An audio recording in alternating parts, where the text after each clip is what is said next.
ரயில் பெட்டிக்குள் சபரிமலை யாத்திரை செல்லும் 23 ஐயப்ப பக்தர்களும் சிக்கி தவித்துள்ளனர். அப்போது இந்த 23 ஐயப்ப பக்தர்களையும் கயிறு கட்டி தமிழ்நாடு முஸ்லிம் முன்னேற்ற கழகத்தைச் சேர்ந்த நிர்வாகிகள் மீட்டுள்ளனர். அப்போது கடுமையான பசியோடும் மன உளைச்சலோடும் இருந்த ஐயப்ப பக்தர்களை நிவாரண பணிகளில் ஈடுபட்டு வரும் தமுமுக பேரிடர் மீட்பு குழுவினர் அவர்களை மட்டும் சிறப்பு ஏற்பாடு செய்து அழைத்து சென்று நெல்லையில் உள்ள தங்களது அலுவலகத்தில் தங்க வைத்து சைவ உணவு பரிமாறி அவர்களை பாதுகாப்பாக அனுப்பி வைத்துள்ளனர். வட இந்தியாவை போல தமிழகத்திலும் இந்து முஸ்லிம் சண்டையை ஏற்படுத்த மதவாதிகள் முயன்று வரும் சூழலில் இந்த சம்பவம் தமிழகத்தில் நிலவும் மத நல்லிணக்கத்தை காட்டுகிறது என பெருமிதத்தோடு எழுதி வருகின்றனர். ஜாதி மதம் பார்க்காமல் சக மனிதர்களுக்கு உதவி செய்ய வேண்டும் என்கின்ற எண்ணம் முஸ்லிம்களுக்கு எங்க இருந்து வருது தெரியுமா?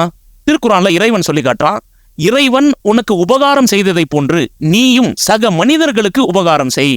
உங்களை படைத்த உங்கள் இறைவன் உங்ககிட்ட என்ன சொல்றான்னு தெரிஞ்சுக்கணும்னு ஆசைப்பட்டீங்கன்னா உடனே இந்த வாட்ஸ்அப் நம்பருக்கு ஒரு மெசேஜ் அனுப்பிச்சு திருக்குர்ஆனின் தமிழ் மொழியாக்கத்தை வாங்கி படிங்க.